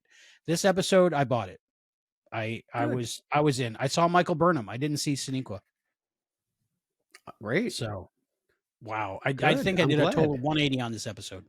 180. Well, I mean, I'm so happy that you found your sweet spot Mm-hmm. finally. And if you get just this one, no one can Mm-hmm. take that away from you, you know? Thank you. I like that. I'm going to keep So it. I'm going to hold on to it. hold on to it. Hold on to it like Hold on. grim death. Don't let go. Yes, exactly. Don't let go. So, Don't ever let go, Jack. Don't ever let go. And then she lets so go. yeah, well, I mean, come on. They both could have shared that door. That was bullshit. Totally proved it. Yeah, Mythbusters proved yeah. it. All right. 100%. What do we do now? What do we do? We got trivia. We got Trek and Tells. What are we doing? I don't Where know. We should we got shoot? episode crush. Who's your episode crush? My episode crush. Oh man, Tig Notaro, Jet Reno. I think 100%. Now, David David Ajala.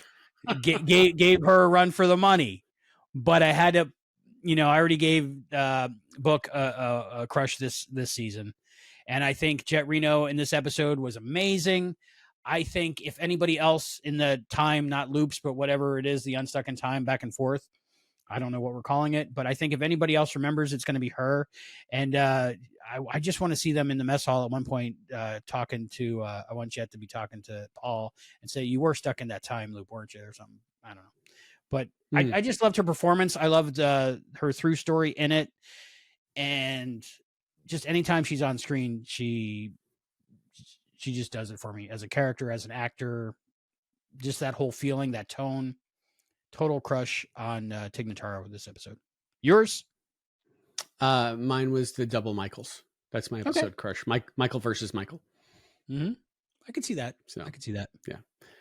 No 47s that we know. No, I know it's more of a next gen. They're not doing that anymore. Maybe they've abandoned that. Maybe the new TV writers don't understand they're supposed to. I don't know. Maybe we take this off the Discovery rundown. Yeah, we'll just mention it when we do see one, maybe. And I think it's time for you to ask me a trivia question. Woo! All right. I'm allergic to retinox. Pulling one out randomly. Okay.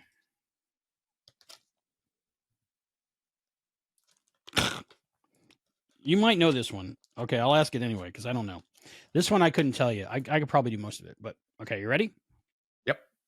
How many species of Zindi are there?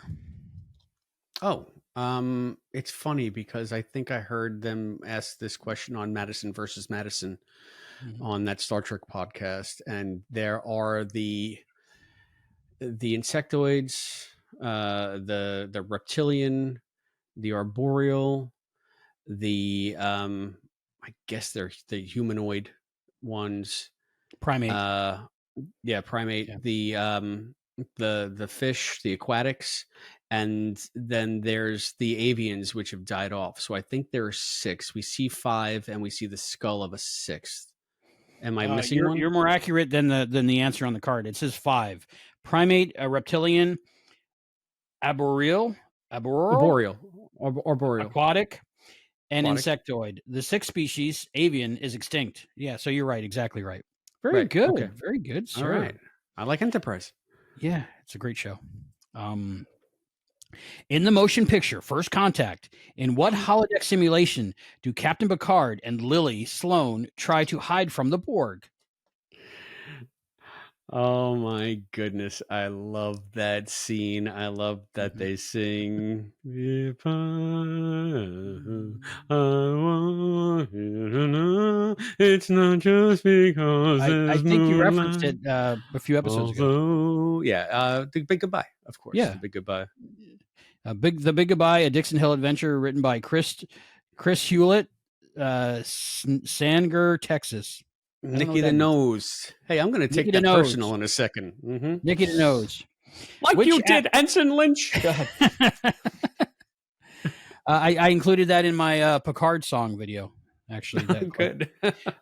Which actor who played a science officer of the Enterprise also served as the narrator of the 70s quasi-scientific documentary series In Search Of, which was dedicated to topics like the existence of Bigfoot and UFOs? That would be Leonard Nimoy, and In Search Of used to scare the shit out of me when I was a little kid. Leonard Nimoy. Yes, exactly. I used to watch that because I believed it. Time Life books, Mysteries of the Unknown, In Search Of. I thought the world was much more crazy and magical than it actually is. Scary. And I was afraid of my own shadow. So, I mean, we were all afraid of dying from quicksand. So I think I got 3 out of 3. 3 out of 3. 6 out of 6. 6 out of 6, Cindy. Not bad. Not bad. So thank you. What's next? What do we do now? We have a Trek and Tell, but let's see what I got for Trek and Tell. I didn't really go down and find anything. I'm going to take down this, which is, I think, neat. Hang on. See, I think you're neat. This is a first edition of the first pocket book, like the first giant pocket book. It was when I was starting to read the Star Trek novels uh, they started coming out with bigger, bolder novels. This is called Enterprise: The First Adventure. It was one of my favorites by Vonda McIntyre. She has since passed, so she's one of like the grand old Trek authors. And what I loved about this was that, again, it doesn't look impressive now, but like if you see, just they were just doing the paperbacks, but like just this beautiful. I don't like to open my books. I don't like to. If you can see, like every book I own is still like the spines are pristine. I don't crack. How do you my read covers. them? You buy two? Just like this. You can open a book without cracking the spine. Okay. You know, you don't have to be an animal. It's a book. But I'm just surprised that like this is one of the first books I ever bought with my own money, and I still have it, and it still looks in great shape, and I still, every time I see it, I get a good feeling. So, oh, there's a shock, Chris talking about books, but that's my Trek and Tell. And this one is funny because it tells how the bridge crew came together. They mentioned Pike in this one. If memory Robert April? serves, there are a bunch of Klingons. I think April is mentioned in it. There's actually one book that is about April. I'm trying to remember which one it was, but it had April and I think Sarah's his wife's name, like their love story in it. So yeah, so that's my Trek and Tell. Now, the untold story, Captain Kirk's first mission, Enterprise, the first adventure, Vonda and McIntyre. So I believe I actually have that on audiobook cassette, and I played it to death. I probably listened to the book 10 times in my life. Neat. I mean, it's got good music. Let me just see. This is a first edition, and it's copyright 1986. So I had to be 16 when I bought it, and cover price $3.95. Wow! I love that. For $4, you can be transported to a whole new adventure. It's just that's really nice. So that's really nice. Trek and Tell, sir? Yeah, I want to say that I have that from on audio cassette. I think, of course, it's probably the abridged version. They didn't really do unabridged for quite a while. I have a Trek and Tell. What's yours? Okay. Dun. Oh wow! Star Trek 25th Anniversary Collection VHS set. Oh, it's got the movies 1 through 5. So that's before Undiscovered Country was out. I think there might be an Undiscovered Country preview, like coming this summer or whatever, maybe on one of them. It's got a certificate of authenticity if you doubted that they were actual VHS tapes. Right. It's got a really nice box. They're widescreen VHS, which was a rarity back then. I have a question. Yes. Was that just the double crop? Did they take the pan and scan and then just put bars on the top and the bottom? No. It was the genuine widescreen cut. Now with the low resolution of VHS, it didn't look that great, but we didn't have anything better at the time.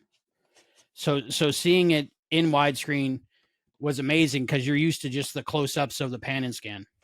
But it's a really nice set. Now, cool. I had this originally, but I didn't have this nice version. I had it in just a cardboard box it came in. I see. So this is more of a deluxe.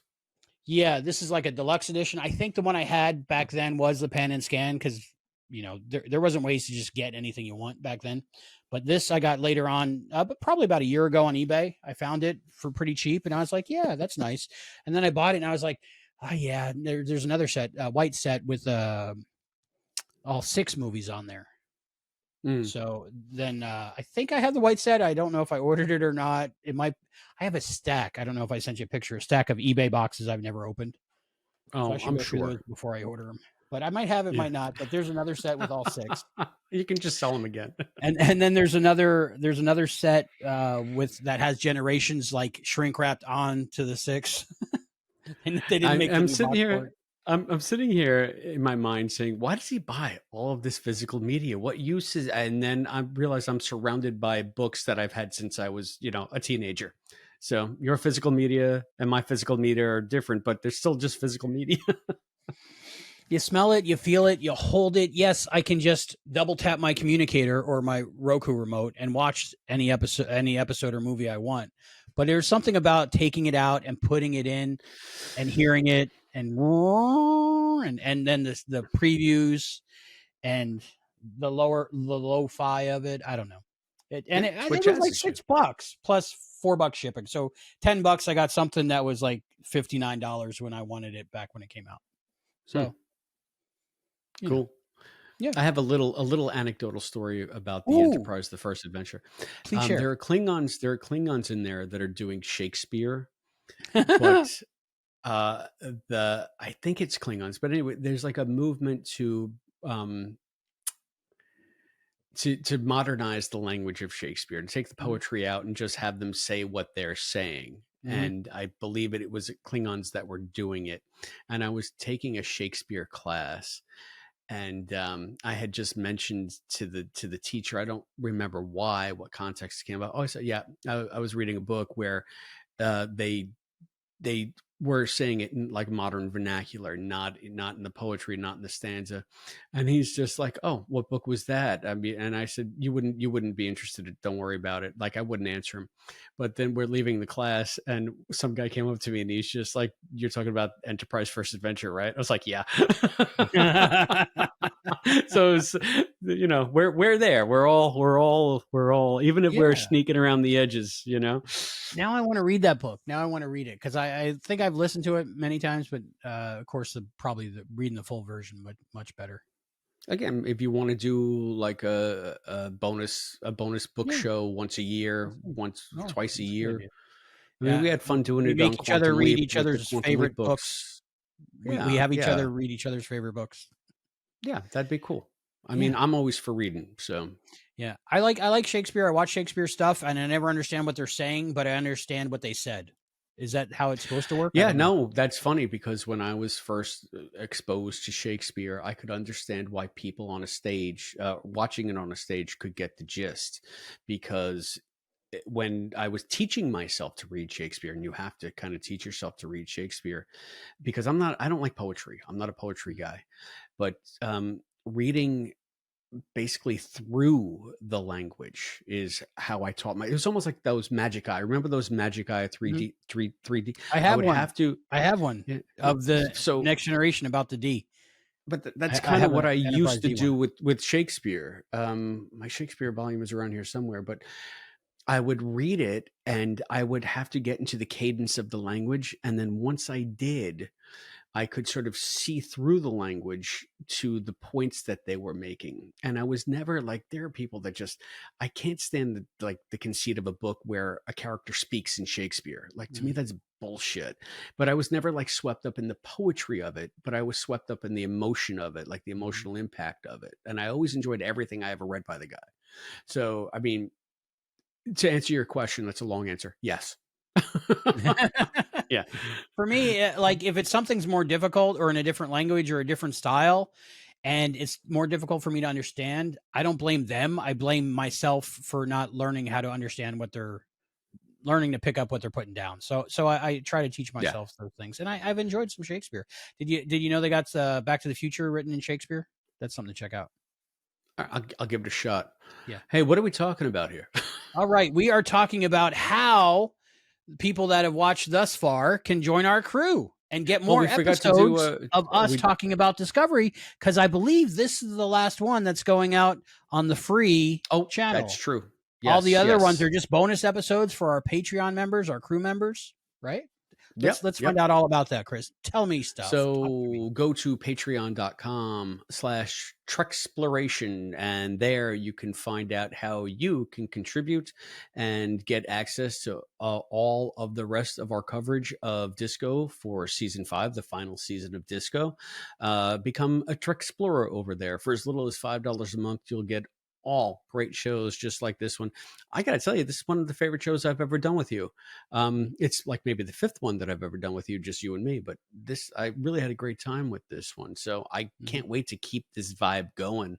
And now that we're finding things that we like in Disco together, continuing to see how it evolves and how we like it. So you will all be able Yeah, to witness This that will at patreon.com/Treksplorers. I'm sorry, I just always be selling. I'm just getting the plug in. That's true. That's true. Uh-huh. This will be my vibe a lot through Voyager, through Next Gen, through Deep Space Nine, through the original series. I'm very rarely a negative Nelly like I have been thus far with Discovery, but I got to be true and honest. So yeah, and you can always follow us on the socials, Instagram, Treksploration Pod, at X, at Treksploration. You can email us, treksplorationpod@gmail.com. And, I'm always neglecting, do we have a Facebook page? We do. Just search on Facebook Treksploration. It'll come up. It's a public group you can join, and it's just another place for people to leave feedback, talk about this, promote it, share different things. Cool. So you're telling me for as little as $5 a month, they're going to get bonus shows as much as 4 bonus shows a month. So how much is that an episode? That's $5. $1.25 an episode. That's not bad. It's not so bad. That's not so bad. That's worth $1.25 for less than the price of a cup of coffee. Mm-hmm. You can keep Christopher and I in business. Yeah. So yeah, go over there for all the full details. But if you're going to want to be continuing to join us on our shows, be a member of our crew, and it helps us all out. It keeps the lights on. Let's say. It does. So please, and tell us what you think of the episodes as well. We want to hear from you. If this is a turning point for you as well, listening out there in TV land, in YouTube land, in Patreon land, we want to know, Treksplorers, how you're thinking and what you're thinking. And we hope you join us as we continue this journey with Disco. What is the next episode of Disco? What are we talking about next time? We got to give our rating. We never gave our rating. Oh my goodness. Final thoughts ratings. Then we talk about next week. Yeah, then we'll talk about next week. All right. So I'll let you go first this time. All right. Well, I went first last time because I stole yours. Okay, I'll let me go first this time. Yeah. Final thoughts. I love this episode. I don't know if you pick that up. I picked it up. Yep. I will go back and rewatch this probably often. Hopefully I enjoy it better each time. With these kind of episodes, I think I do. It might be the time travel of it. It just might be all the callbacks. It just might be it was written really well. And I want to call back to the writer of this episode, which is Sean Cochran. I applaud you, Sean Cochran. Was it the best episode of Star Trek ever? No. Did I have did anything really bump me that bad that it made me dislike this episode? Not really. There's a few minor things, but everything has something.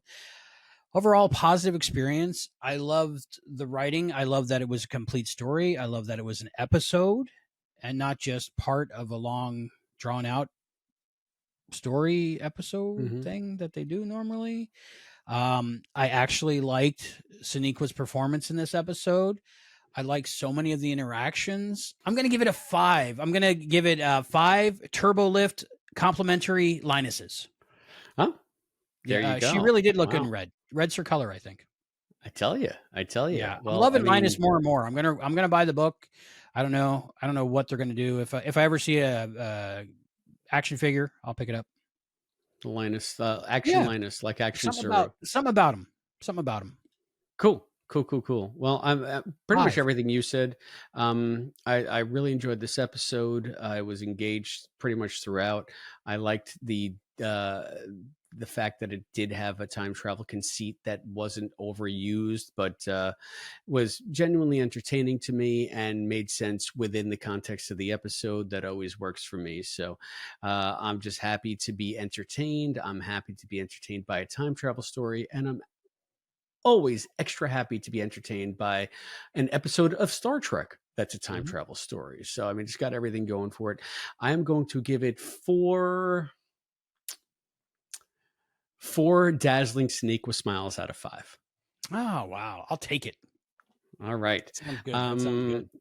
So I think we liked it. I think we liked it. So you guys out there, you tell us what you think. Just remember that we might use your comments on an upcoming episode of Treksploration. And we have a couple of things coming up ourselves. Yes.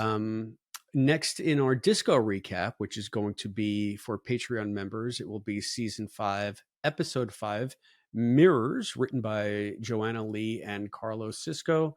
There's no synopsis yet. There's no director yet, so I have no idea what's going to happen. For those of you that are choosing to follow us here on the YouTube channel, we hope you all do. We will finally be getting back to Star Trek The Next Generation. We'll be doing Season 1, Episode 4, Code of Honor. So don't you worry about it, fantasy fan. We will be getting back to Code of Honor. You will be able to comment on it, and we will probably feature those comments on the following episode. So there will be no vaccine and no Lieutenant Yar. No Lieutenant Ya. No vaccine and no Lieutenant Ya. I have one question for you, Chris. Sure. Will you be my first one? Okay, so for Treksploration, I'm Chris. And I'm Albie, and we'll see you next time.